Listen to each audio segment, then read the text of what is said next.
करके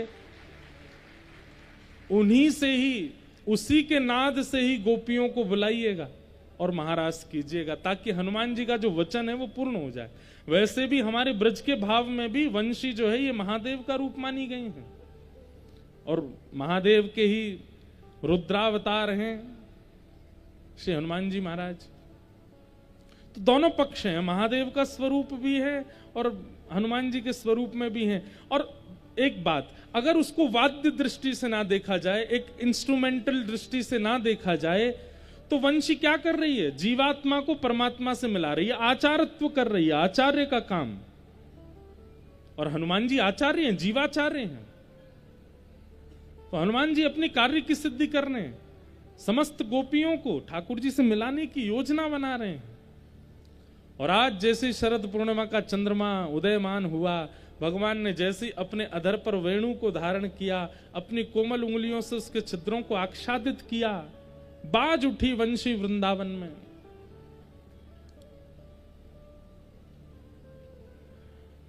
अब यहां पर आश्चर्य यह था कि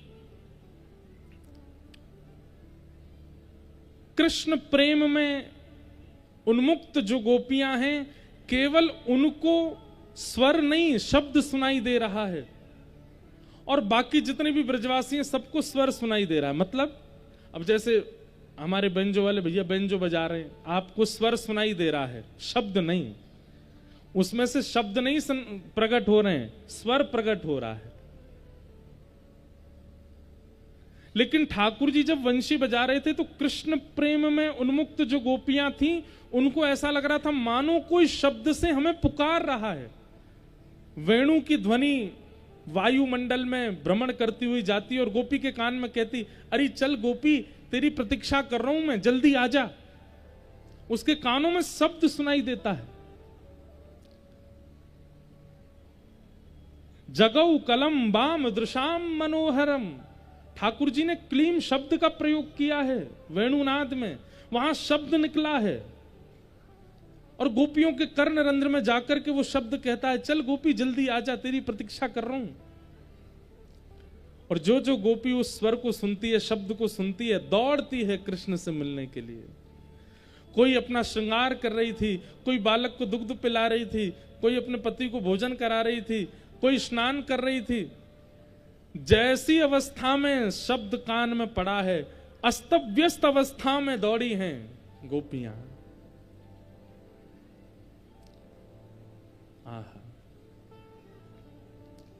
दौड़ पड़ी गोपियां। कई गोपियों के लिए तो कहा गया कि उनके परिवार के लोगों ने उनको जाने की अनुमति नहीं दी, अर्धरात्रि का समय कहां जा रही हो। तो उन गोपियों ने कक्ष में प्रवेश करके ध्यान समाधि लगा करके अपने देह को तो वहीं त्याग दिया, आत्मस्वरूप से एक दिव्य स्वरूप धारण करके पहुंच गई हैं रास बिहार में। अच्छा, यहाँ बड़ी बड़ी योजना है। रास बिहार की बड़े बड़े भाव लिखे गए हैं, बड़े बड़े भाव सुनाए गए हैं। योग मायाम उपाश्रित, भागवत रास पंचाध्याय के प्रथम श्लोक में ही कहा कि योग माया के आश्रय में ठाकुर जी ने रास किया। तो योग माया कौन है? यही देवी जो यहां विराज रही हैं, जो वैष्णो देवी विराज रही हैं, जो विंध्यवासिनी मैया विराज रही हैं, यही देवी। योग माया के आश्रय में भगवान ने रास विहार किया। मतलब इतनी सारी गोपियां ग्रह त्याग करके रास विहार में गईं और किसी के भी पति सास आदि किसी को कोई दिक्कत नहीं हुई। ऐसा कैसे हो सकता है? कितनी गोपियों के तो छोटे छोटे बालक हैं और वो गोपियां भी रास विहार में गईं, उनके बालक रोए नहीं होंगे। तब हमारे आचार्य चरण कहते हैं योग मायाम उपाश्रिता। बोले योग माया जो है ये समस्त गोपियों का रूप धारण करके उन गोपियों की रास भूमि में जाके उनकी अनुपस्थिति में उनके रूप को धारण करके उनके घर में उनके क्रियाओं को कर रही है। मतलब योग माया देवी ही गोपियों के रूप में विराजमान है। और सब घर के लोगों को लग रहा है हमारी बहू बेटियां तो यही हैं, सब बालों को लग रहा है हमारी माता जी तो यही हैं, लेकिन वास्तव में उनका जो मूल रूप है वो रास बिहार में है। दूसरी बात, रास में गई हुई गोपियां जो हैं, समस्त गोपियां 6-7 वर्ष से लेकर के 80 वर्ष तक की सबरी गोपी हैं। 7 वर्ष के ठाकुर जी के संग रास विहार करने के लिए 6 वर्ष की से लेकर के 80 वर्ष तक की सबरी गोपी गई हैं। इसलिए इसको काम लीला नहीं कह सकते। छोटे से हैं गोपाल जी, और छोटे से गोपाल जी के साथ एक 80 वर्ष की माता जी भी नृत्य कर रही हैं जो यशोदा की उम्र की हैं, और छोटे से गोपाल जी के साथ एक 6-7 वर्ष की गोपी भी नृत्य कर रही है, जिसको यही नहीं पता कि स्त्री पुरुष में भेद क्या होता है, वो भी नृत्य कर रही है। इसलिए ये काम लीला नहीं है, ये जीवात्मा परमात्मा के मिलन की लीला है। हमारी दृष्टि खराब है, इसलिए हमको वहां वही सब दिखता है। असंख्य गोपियां पहुंची और सब गोपियां जाकर के ठाकुर जी के सन्मुख खड़ी हैं। यहां पर श्री शुकाचार्य जी महाराज एक शब्द प्रयोग करते हैं कि मुतादोक्षज प्रिया। शुकाचार्य जी के मन में, परीक्षित जी के मन में एक संशय आया कि ये गोपियां भगवान को प्रेम करके पाना चाहती हैं, एक प्रियतम के भांति ठाकुर जी से प्रेम करके पाना चाहती हैं। तो यहां पर शुकाचार्य जी थोड़े से नाराज हो गए, बोले राक्षस द्वेष करके पा सकते हैं, पूतना विष पिला के पा सकती है, ये गोपियां प्रेम करके नहीं पा सकती। ठाकुर जी को प्राप्त करने के लिए सब साधन हो सकते हैं, वो द्वेष भी हो सकता है, वो काम भी हो सकता है, वो प्रेम भी हो सकता है। और ये गोपियां ठाकुर जी से प्रेम करती हैं ऐसा नहीं है परीक्षित, ठाकुर जी भी इनसे प्रेम करते हैं, ठाकुर जी को भी ये प्रिय हैं। गोपियां सब आईं, भगवान वेणुनाद कर रहे थे। जैसे ही ठाकुर जी ने नेत्र खोल करके देखा, असंख्य गोपियां खड़ी थी सामने। शरद पूर्णिमा का चंद्रमा आकाश में प्रकाश दे रहा है। स्वागतम वो महाभाग प्रियम किम करवाणि व ब्रजस्यानामयं कश्चित् ब्रूता गमन कारणम। भगवान ने सब गोपियों से उनके आने का कारण पूछा। पहले तो स्वागत किया और फिर क्यों आई हो। गोपियां बोली मतलब पहले तो निमंत्रण दिया और फिर निमंत्रण देकर के हमको पुनः पुनः बुलाया, और जब हम सब काम छोड़ छाड़ के चली आई तो यूं पूछ रहे हो क्यों आए हो। कई बार ऐसा होता है कि क्रोध जब आता है ना, तो क्रोध में आप घूंट पी जाते हो, बोलते नहीं हो, मौन हो जाते हो। गोपियां ऐसी हो गई। बोले हम त्रेता युग से प्रतीक्षा कर रही हैं, तब नहीं मिले। उसके बाद कृष्णावतार हो गया, कृष्णावतार में भी कब से प्रतीक्षा कर रही हैं कि मिलेंगे मिलेंगे मिलेंगे मिलेंगे। अब जाकर के जब मिलने का समय आया, एक युग से भी लंबा समय बीत गया। आज जब हम सब छोड़ छाड़ के इनसे मिलने के लिए आई तो कह रहे हैं कि आप सबके आने का कारण क्या है। ब्रूतागमन कारणम।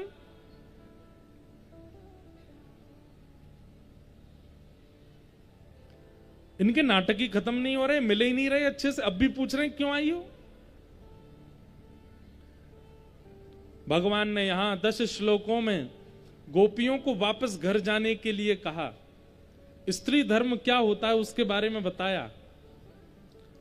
सास ससुर की सेवा करने से ये होता है, पति की सेवा करने से ये होता है, पर पुरुष की ओर दृष्टि डालने से भी ये पाप लगता है, आदि आदि भगवान सब समझा रहे थे गोपियों को। और जब बोलते बोलते ठाकुर जी थक गए, तब गोपियां बोली आपका हो गया, अब हम कुछ कहें। ठाकुर जी बोले हाँ बोलो। तब गोपियों ने प्रणय गीत गाया। मैवं विभोरहति भवान गदितुम नृशंसम् संत्यज्य सर्व विषयांस्तव पादमूलम् भक्ता भजस्व दुर्वाग्रहमात्यजास्मान् देवो यथादि पुरुषो भजते मुमुक्षुन्। ठाकुर जी, एक भक्त को भगवान की प्राप्ति करने में कितनी पीड़ा होती है ये भक्ति जानता है। भात को भोक्ता के मुख तक पहुंचने में कितना सहना पड़ता है ये भात ही जानता है। भात जानते हैं, चावल। पहले उसके धनकुटा से छिलके दूर किए जाते हैं, खौलते हुए पानी में डाला जाता है, जब मीडने पर बिल्कुल नरम हो जाता है तब दाल के साथ परोसा जाता है, तब भोक्ता पाता है। गोपियां कह रही हैं भक्त को भी इतनी पीड़ाएं सहनी पड़ती हैं आप तक पहुंचने के लिए, लेकिन आपको वो पीड़ाएं नहीं पता होती। ठाकुर जी आप हमको स्त्री धर्म बता रहे हैं जैसे मानो हमको पता ही नहीं है। अरे हम कोई व्यभिचारिणी नहीं है, कोई संसार की स्त्रियों की तरह हमारा प्रेम नहीं है ठाकुर जी। हमारा प्रेम तो केवल इतना है कि आप एक बार स्वीकार कर लीजिए कि आपने हमें स्वीकार कर लिया, उसके बाद भले ही हमें दिखना मत, हमें कभी मिलना मत, हमसे कभी मिलने मत आना, लेकिन एक बार हमें स्वीकार करके बता तो दीजिए कि हाँ ये तू मेरी है, तू मेरो है। हमारा प्रेम केवल इतना है कि आप स्वीकार कर लीजिए, उसके बाद शारीरिक या मानसिक या बौद्धिक हमारी कोई इच्छा नहीं है नाथ। और फिर भी आप चाहते हैं कि हम वापस चली जाएं तो हम चली जाएंगी, लेकिन हमारी एक वस्तु आपके पास है वो हमें वापस कर दो। क्या? चित्तम सुखेन भवता पहितम ग्रहेषु। हमारा मन आपके पास है वो वापस करो, हमारा मन आपके पास है उसको हमें दे दो, हम चली जाएंगे। ठाकुर जी आनंदित हो गए गोपियों के इस भाव से, समझ गए ये गोपियां तो मुझे चित्त दे चुकी हैं। ठाकुर जी बोले अब हम आपके साथ रास विहार करेंगे। हम तो आपकी परीक्षा ले रहे थे, हम तो देखना चाह रहे थे, परखना चाह रहे थे कि आपका प्रेम कैसा है। तभी वहां कामदेव आ गया। भगवान बोले आपका क्यों आगमन हुआ भाई साहब? कामदेव बोले सुंदर स्त्री पुरुष जब एकांत में मिलते हैं तो मैं तो आता हूं। भगवान बोले तुझे स्त्री पुरुष दिखाई दे रहे हैं? अरे ये जीवात्मा है, मैं परमात्मा हूं। कामदेव बोले हम तो फिर भी आएंगे। भगवान बोले तो फिर आके दिखाओ। और जैसे ही कामदेव ने रास भूमि में प्रवेश किया, ठाकुर जी ने मदन मोहन रूप धारण किया। ऐसा सुंदर रूप धारण किया कि कामदेव मूर्छित होकर गिर पड़ा। पूरे विश्व में बंधुओं देखो, काम दैत्य नहीं है, कामदेव है। उसको दैत्य हम लोगों ने बनाया, राक्षस हम लोगों ने बनाया। बहुत सुंदर स्वरूप है उसका, भगवान का पुत्र भी बना है। जब ठाकुर जी के समीप आया तो कहते हैं कामदेव इतना सुंदर कि उस पर सब मोहित हो जाते हैं। लेकिन मदन किसको कहते हैं? काम को ही कहते हैं मदन। और उस मदन को भी जो अपने रूप माधुरी पर मोहित कर ले उनका नाम है मदन मोहन। ठाकुर जी ने ऐसा रूप धारण किया, त्रिभंग ललित स्वरूप धारण किया, कामदेव मूर्छित होकर के गिर पड़ा। ठाकुर जी बोले ये रास विहार लीला जीवात्मा परमात्मा के मिलन की लीला है, काम का प्रवेश नहीं। रास है क्या? रस और रास ये दो स्थिति हैं। आप भगवान के समीप जाते हो, आप कथा सुनने जाते हो, आप वृंदावन जाते हो, आप द्वारिका जाते हो, आप जगन्नाथपुरी जाते हो, आप बद्रीनाथ जाते हो, ये सब रस है। लेकिन आपकी भक्ति भाव से प्रसन्न होकर के वृंदावन बिहारी लाल यदि जबलपुर आ जाएं, ये रास है। आपके भक्ति भाव से प्रसन्न होकर के महाप्रभु जगन्नाथ आपके पास आ जाएं, ये रास है। आपके भक्ति भाव से प्रसन्न होकर कोई ब्रजवासी आपके घर आ जाए, वो रास है। कोई महापुरुष आपके घर आ जाए, वो रास है। आप प्रयास करते हैं वो रस है, लेकिन ठाकुर जी प्रयास करते हैं वो रास है। हम लोग रस का अनुभव तो कर रहे हैं, पर रास पता नहीं कब होगा। मैं एक बात कथा में कहा करता हूं कि हम सब तो हैं गुल्ला। कौन है? गुल्ला। और कथा क्या है? रस। ये रस में खूब डुबाया करो अपने आप को। इतना डुबाओ, इतना डुबाओ, इतना डुबाओ कि आपका एक भी अंग बिना रस के रह ना जाए।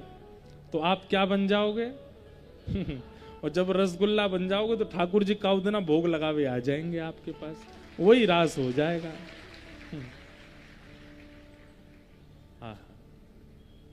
यहां इसी जबलपुर की भूमि पर दामोदर दास नाम के एक भक्त के ऊपर हुआ था रास।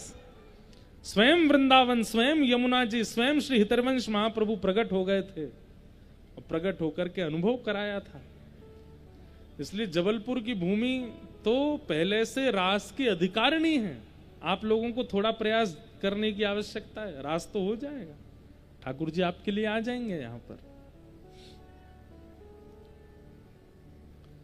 भगवान ने अब रास करना शुरू किया। एक एक गोपी के पास जाते हैं और उससे पूछते हैं, अरे गोपी तू मेरे काज कहा लेके आई? गोपी कहती मैं तो आपके काज भात बना के लाई। ला पवा दे मोह, उसके हाथ से पाते हैं। दूसरी गोपी के पास जाते, तू मेरे काज कहा लेके आई? मैं तो आपके काज सुंदर पटका लेके आई। ला पहना दे मोह। तीसरी गोपी, तू मेरे काज कहा लाई? बोल मैं तो चंदन घिस के लाई हूं। ला लगा दे मोह। मतलब एक एक गोपी के समीप जाकर के ठाकुर जी उसके प्रेम को स्वीकार कर रहे हैं। ये रास है। नृत्य का मतलब रास नहीं होता, लेकिन किसी के घर ठाकुर जी आ जाएंगे तो वो व्यक्ति नाचेगा नहीं। किसी के सामने ठाकुर जी आ जाएंगे तो वो तो नाच नहीं लगेगा, तो नृत्य हुआ। बाकी रास का मतलब नृत्य नहीं है। लेकिन ये वही हुआ जो नहीं होना था। एक एक गोपी के पास ठाकुर जी जब जाकर के समय देने लगे, पर्सनली गोपियों के भावों को स्वीकार करने लगे, तो गोपियों में मान आ गया। मान क्यों आया? भक्ति में मान क्यों आता है? गुरु अपराध की वजह से मान आता है भक्ति में।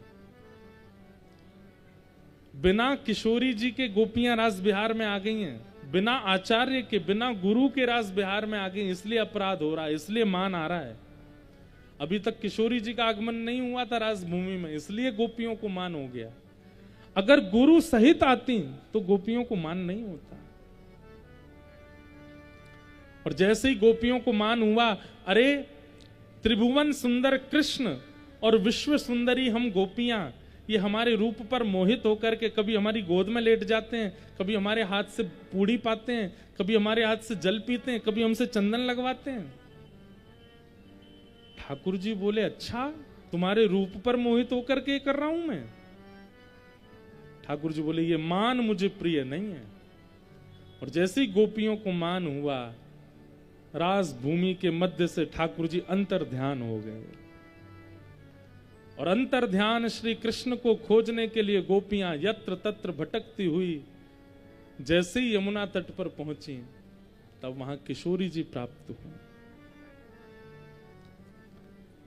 और यहां गोपियों ने किशोरी जी से निवेदन किया, हे सुन राधिका दुलारी, तेरे द्वार का भिखारी, श्याम का पुजारी, पीड़ा है हमारी हमें, श्याम ना मिला हमें, श्याम ना मिला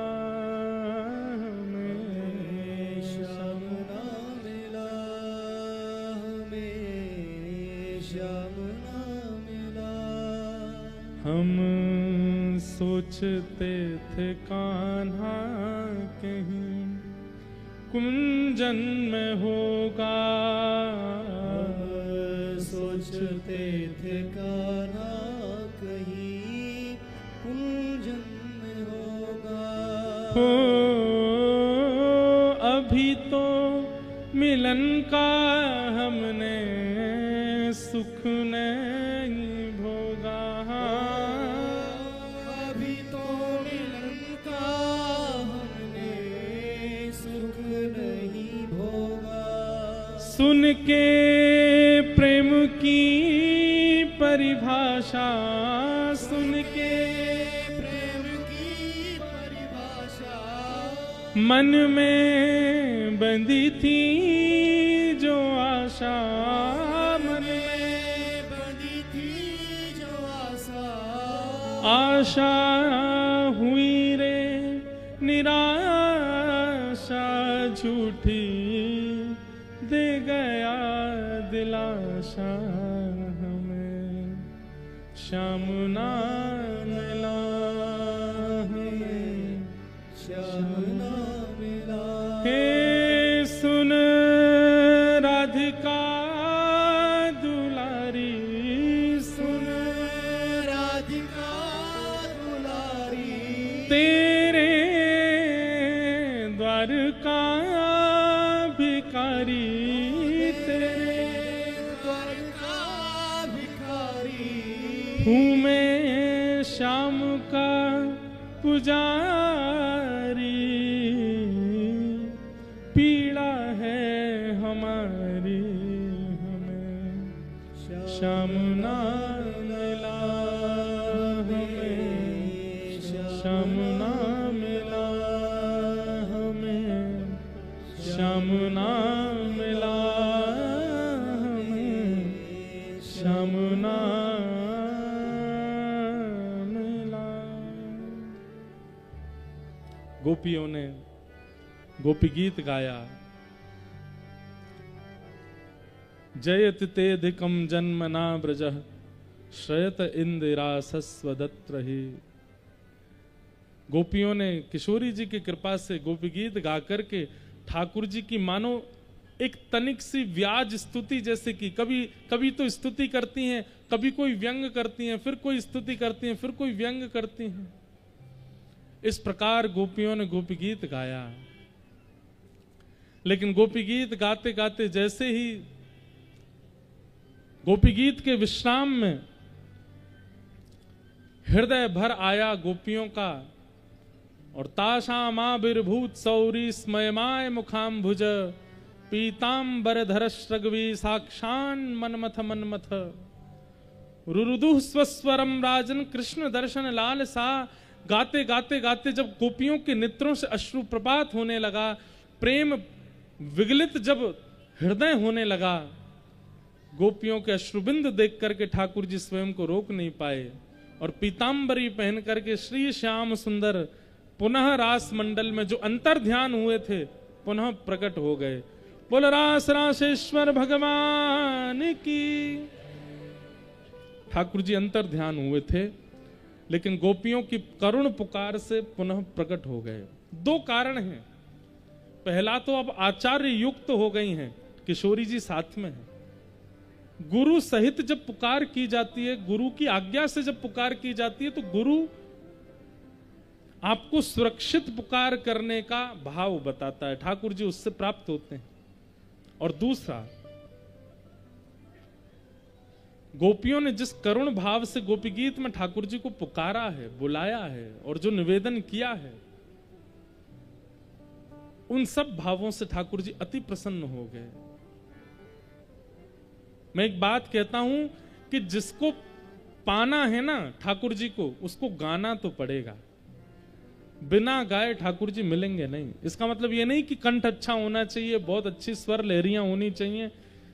गाना मतलब केवल गाओ, केवल पुकारो, केवल बुलाओ, बिना गाए नहीं मिले। जिसने भी पाया गा के पाया ठाकुर जी को। गोपियों ने गोपी गीत गाया और ठाकुर जी प्रकट हो गए। सब गोपियों ने ठाकुर जी को पकड़ लिया, बोले हाथ छुड़ाए जात हो निर्बल जान के मोए, हृदय से जब जाओगे तब जबर कहूंगी तोए। हाथ छुड़ा के तो चले गए थे, लेकिन ठाकुर जी आप तो हमारे हृदय में बैठे हो, अब हम आपको जाने नहीं देंगे। हाथ पकड़ लिया ठाकुर जी का। और यहां थोड़ा संवाद हुआ गोपियों का और ठाकुर जी का। ठाकुर जी ने कहा, हम तो आप सबके प्रेम के ऋण के ऋणी हैं, उससे कभी ऋण नहीं हो पाएंगे। और अब ठाकुर जी ने महारास किया। जितनी गोपी हैं उतने श्याम सुंदर हो गए। पहले एक ही कृष्ण थे, अनेक गोपियां थीं। अब जितनी गोपी उतने श्याम सुंदर प्रकट हो गए और वृंदावन में यमुना पुलिन पर महारास हो रहा है। जैसे ही महारास प्रारंभ हुआ, आपके मध्य प्रदेश में विराजमान महाकाल भगवान अपने त्रिशूल डमरू उठाए दौड़े वृंदावन की ओर। बोले महारास हो रहा है, इसमें तो हम भी जाएंगे। जैसे ही वृंदावन की सीमा में प्रवेश किया, गोपियों ने द्वार रोक दिया। बोले बाबा कहां जा रहे हो? महादेव बोले हम शंकर जी हैं, सब हमको भोले बाबा कहते हैं। आप गोपियां बड़ी भोली हैं, हमारा मार्ग कोई रोकता नहीं है, लेकिन आपने रोक दिया है। गोपियां बोली नहीं, हम आपको भली भांति जानती हैं, आप महादेव हो। लेकिन भगवान भीतर रास बिहार चल रहा है और रास बिहार में केवल एक ही पुरुष का अलाव है, श्री कृष्ण। उनके अलावा सब गोपी हैं और किसी पुरुष को भीतर जाने की अनुमति नहीं है। आपको यदि भीतर जाना है तो पहले गोपी बन के आओ। गोपी मतलब कौन? गोपी मतलब श्रृंगार से गोपी नहीं।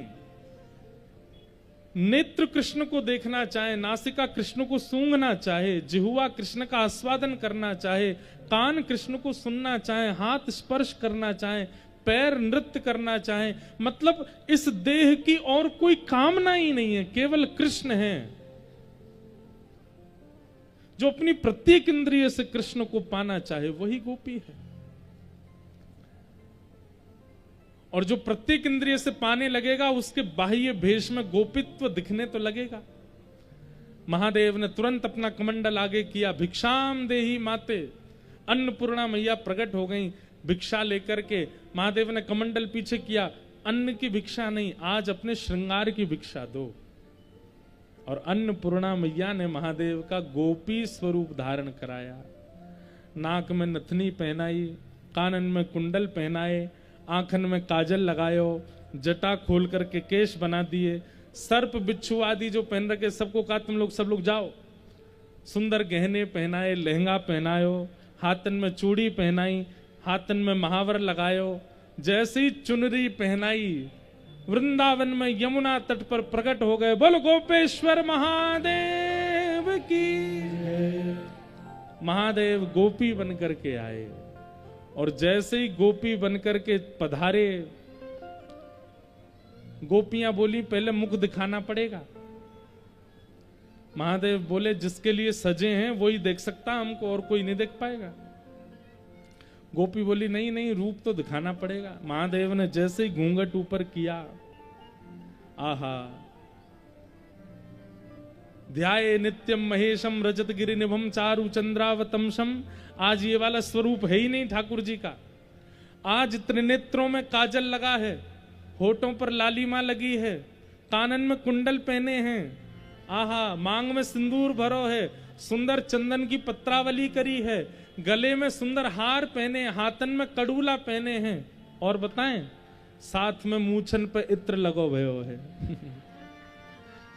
पामन में कड़ूला पहने, दम दम करके महादेव गोपी बन गए हैं। गोपियां तो वहीं देख करके मूर्छित हो गई। महादेव बोले हम तो पहले ही कह रहे थे जिनके लिए तैयार हुए वही देख सकते हैं, और कोई मत देखो। इतने में ही भीतर रास विहार कर रहे ठाकुर जी ने देखा, अरे देवादिदेव महादेव पधारे हैं। दौड़ करके गए, महादेव का हाथ पकड़ करके लाए। महादेव को रास में नृत्य करता देख ब्रह्मा जी के मन में इच्छा हुई मैं भी जाऊं। चार मुख वाली गोपी बन करके ब्रह्मा जी आए, इंद्र आए, सनकादि आए, नारद जी आए, सब देवी देवता आए हैं, सब गोपी बन करके। और वृंदावन में यमुना तट पर रास विहार हो रहा है। राधा नाचे, कृष्ण नाचे, नाचे गोपी जन। राधा नाचे, कृष्ण नाचे, नाचे गोपी जन। ओ राधा नाचे, कृष्ण नाचे, नाचे गोपी जन। ओ राधा नाचे, कृष्ण नाचे, नाचे गोपी जन। क्योंकि मन मेरा बन गया सखी रे पावन वृंदावन। क्योंकि मन मेरा बन गया सखी रे पावन वृंदावन। ओ राधा नाचे, कृष्ण नाचे, नाचे गोपी जन। ओ राधा नाचे, कृष्ण नाचे, नाचे गोपी जन। ओ राधा नाचे, कृष्ण नाचे, नाचे गोपी जन। ओ राधा नाचे, कृष्ण नाचे, नाचे गोपी जन। ओ मन मेरा बन गया सखी रे पावन वृंदावन। ओ मन मेरा बन गया सखी रे पावन वृंदावन। ओ रास रचो है, रास रचो है, आज यमुना किनारे महारास रचो है।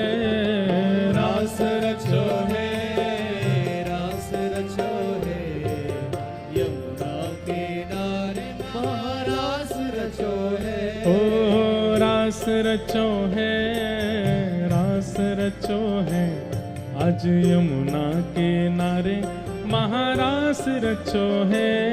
ओ रास रचो है, रास रचो है, यमुना किनारे महारास रचो है। ओ बट पे यमुना तट पे कान्हा रास रचावे। वंशी वट पे यमुना तट पे कान्हा रास रचावे।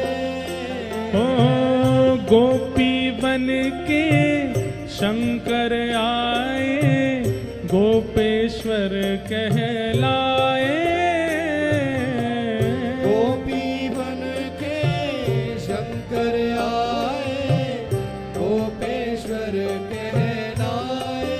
ओ डम डम डमरू बाजे कान्हा की मुरली पे। डम डम डमरू बाजे कान्हा की मुरली पे। डम डम डमरू बाजे कान्हा की मुरली पे। डम डम डमरू बाजे कान्हा की मुरली पे। ओ जग सारा नाचे रे श्याम संग राधा नाचे रे। श्याम संग राधा नाचे। ओ श्याम संग राधा नाचे रे। श्याम संग राधा नाचे रे। ओ राधा नाचे कृष्ण नाचे नाचे गोपीजन। राधा नाचे कृष्ण नाचे नाचे गोपीजन। ओ राधा नाचे कृष्ण नाचे नाचे गोपीजन। राधा नाचे कृष्ण नाचे नाचे गोपीजन। क्योंकि मन मेरा बन गया सखी पावन वृंदावन। क्योंकि मन मेरा बन गया सखी पावन वृंदावन। हे सूरज भी नाचे चंदा नाचे नाचे तारागण। सूरज भी नाचे चंदा नाचे नाचे तारागण। ब्रह्मा भी नाचे शंकर नाचे नाचे देवगण।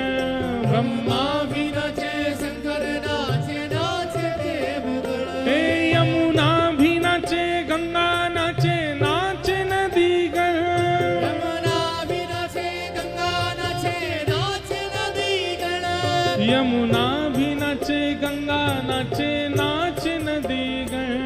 यमुना भी नाचे गंगा नाचे नाचे नदीगण। क्योंकि मन मेरा बन गया सखी पावन वृंदावन। मन मेरा बन गया सखी पावन वृंदावन। ओ मन मेरा बन गया सखी पावन वृंदावन। मन मेरा बन गया सखी पावन क्यों? वृंदावन। ओ रास रचो है रास रचो है आज यमुना के नारे महारास रचो है। रास रचो है रास रचो है यमुना के नारे महारास रचो। बोल रास राशेश्वर भगवान की।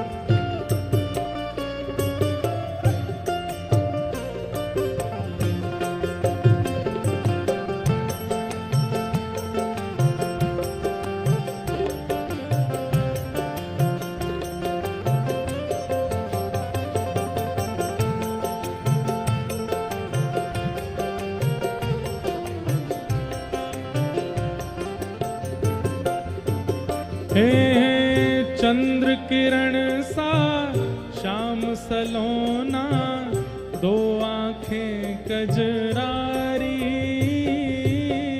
चंद्र किरण सा श्याम सलोना दो आंखें कजरारी।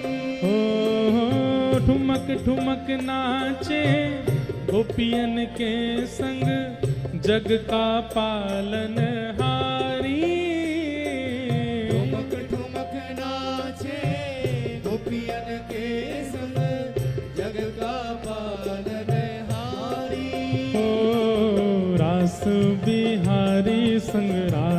सुकुमारी। रास बिहारी संग राधा सुकुमारी। हाँ रास बिहारी संग राधा सुकुमारी। रास बिहारी संग राधा सुकुमारी। हाँ ब्रज में विराज रे श्याम संग राधा नाचे रे। श्याम संग राधा नाचे। ओ श्याम संग राधा नाचे। ओ श्याम संग राधा नाचे। हाँ हाँ श्याम संग राधा नाचे। ओ श्याम संग राधा नाचे। राधा नाचे कृष्ण नाचे नाचे गोपी जन। राधा नाचे कृष्ण नाचे नाचे गोपी जन। ओ राधा नाचे कृष्ण नाचे नाचे गोपी जन। राधा नाचे कृष्ण नाचे नाचे गोपी जन। क्योंकि मन मेरा बन गया सगीरी पावन वृंदावन। मन मेरा बन गया सखीरी पावन वृंदावन। ओ मन मेरा बन गया सगीरी पावन वृंदावन। मन मेरा बन गया सखीरी पावन वृंदावन। हाँ मन मेरा बन गया सगीरी पावन वृंदावन। मन मेरा बन गया सखीरी पावन वृंदावन। हे रास रचो है रास रचो है आज यमुना किनारे महारास रचो है। रास रचो है रास रचो है यमुना किनारे महारास रचो ओ रास रचो है रास रचो है आज यमुना किनारे महारास रचो है। रास रचो है रास रचो है यमुना किनारे महारास रचो है। हाँ रास रचो है महारास रचो है। रास रचो है महारास रचो है। हे रास रचो है महारास रचो है। रास रचो है महारास रचो है। ओ आज यमुना किनारे महारास रचो है। आज यमुना किनारे महारास रचो है। हे आज यमुना किनारे महारास रचो है। आज यमुना किनारे महारास रचो है। हे रास रचो है रास रचो है आज यमुना किनारे महारास रचो है। रास रचो है रास रचो है यमुना किनारे महारास रचो है। ओ रास रचो है रास रचो है आज यमुना किनारे महारास रचो है। रास रचो है रास रचो है। जय जय श्री राम। जय जय श्री राम। जय जय श्री राम। बोल रास रासेश्वर भगवान की राधा रमण लाल की। सब लोग अपने अपने स्थान पर बैठें। अब हम आगे के कथाक्रम कहते हुए रुक्मणी विवाह की ओर चलें।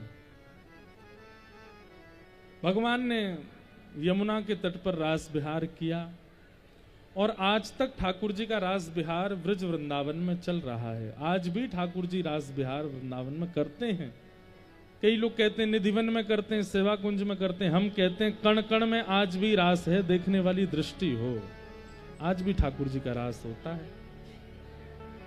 आज सब लोग बिल्कुल बिना बात किए बैठ जाओ और इधर ध्यान लगा करके कथा श्रवण करो। आज परम सौभाग्य है कि हम सबके मध्य में परम पूजनीय श्री अभिनंदन जी महाराज वृंदावन से पधारे हैं। एक बार करतल ध्वनि से उनका अद्भुत स्वागत। आप भी श्रीमद् भागवत जी के मधुर प्रवक्ता हैं और वंश परंपरा से भागवत जी की सेवा कर रहे हैं। व्यास मंच से आपको बारंबार प्रणाम है। रास बिहार हुआ ठाकुर जी का। अब रास बिहार के पश्चात श्रीमद् भागवत में युगल गीत आता है। इतना अद्भुत स्वरूप है युगल गीत का जहां पर ठाकुर जी की रूप माधुरी का वर्णन और गोपियों के हृदय के भाव का वर्णन श्री शुकाचार्य जी महाराज परीक्षित जी को सुना रहे हैं, श्रवण करा रहे हैं। ऐसे युगल गीत को बारंबार प्रणाम करते हैं, जिस युगल गीत में एक बात स्पष्ट रूप से कहते हैं,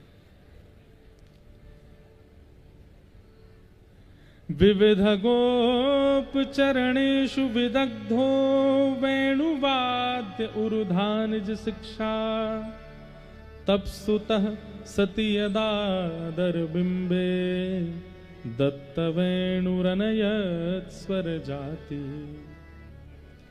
गोपियां एक दिन यशोदा मैया के पास गई और मैया से जाके बोली, मैया 7 बरस है गए, तुम्हारो लाला तो हमारे हाथ में आयो नहीं, लेकिन आज आपके लाला से तो हम अपनी हार मान रही हैं कि या तो हम कभी ना पकड़ सकें, या से तो हम ना बच सकें, लेकिन आज हम आपसे ये निवेदन करवे आई हैं, आपके लाला को वंशी बजानो कौन ने सिखाया, वहां को पतो दे दो हमें। गोपियां कह रही हैं, आपके लाला को वंशी बजाना किसने सिखाया? जो भी आपको वंशी बजावे वारो गुरु है, वाकू हम सबक सिखावेंगे। यशोदा मैया बोली, क्यों ऐसा क्या करोगी? अरे जी वंशी बजावे और या की वंशी बजवे ते हमारे सबरे काम बिगड़ जाएं। यशोदा मैया बोली, ऐसी मीठी वंशी बजावे वासे तो सबन के काम बने, बिगड़े कौन को है? तब गोपियां बोली, लाला या चित्र नीचे धल्ले, अभी ले लूंगा मैं तोते। ऐसा हुआ सो देख के कथा कैसे करूंगा मैं, नीचे धल्ले। अच्छा लाली है, बैठे रहो। क्या निवेदन कर रहा था मैं? अब भूत दिखा दिया तो मैं भूल गया। ठाकुर जी का चिंतन चल रहा था ना, है? हाँ, तो सब गोपियां यशोदा मैया से कहती हैं, आपके लाला को वेणु किसने सिखाई? वह गुरु को पता बताओ हमें, क्योंकि ये वंशी बजावे और या के वंशी बजते ही हमारे सबरे काम बिगड़ जाएं।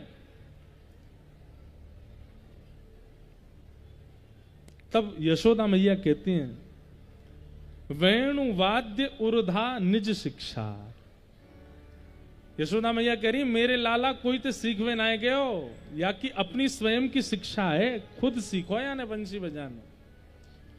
ठाकुर जी कैसी वंशी बजाते हैं? तब आगे वर्णन करते कहते हैं, सवनस ततुपधार्य सुरेश सक्र सर्व परमेष्ठि पुरोगा। ठाकुर जी जब वंशी बजाते हैं तो उसमें कौन सा राग बजाते हैं? बोले सवनस राग बजाते हैं। सवनस कोई राग नहीं होता, तो फिर सवनस का क्या अर्थ बता रहे हैं? बोले ऐसा राग बजाते हैं ठाकुर जी, जैसे भोर का राग है तो सूर्य उदय होते हैं, रात्रि का राग है तो चंद्रमा उदय होते हैं, लेकिन ठाकुर जी ऐसा राग बजाते हैं कि सूर्य चंद्रमा भी चकित हो जाते हैं कि हमारे उदय का समय हुआ है कि अस्त का समय हुआ है। ब्रह्मा भी अपने कान लगा करके सुनते हैं, सरस्वती जी तो नोट करती हैं एक एक स्वर को, कौन सा स्वर नया ठाकुर जी बजा रहे हैं। सोचो, स्वयं सरस्वती, स्वयं ब्रह्मा, स्वयं देवी देवता, जिनकी स्वयं संगीत के मूर्धन्य, संगीत के रचयिता, जिनके वेणु को सुनकर के मंत्र मुग्ध हो जाते हैं, तो गोपियों की हालत क्या होती होगी ब्रज वृंदावन में। ऐसे ठाकुर जी के वेणुनाद की सुंदर भाव बताए गए।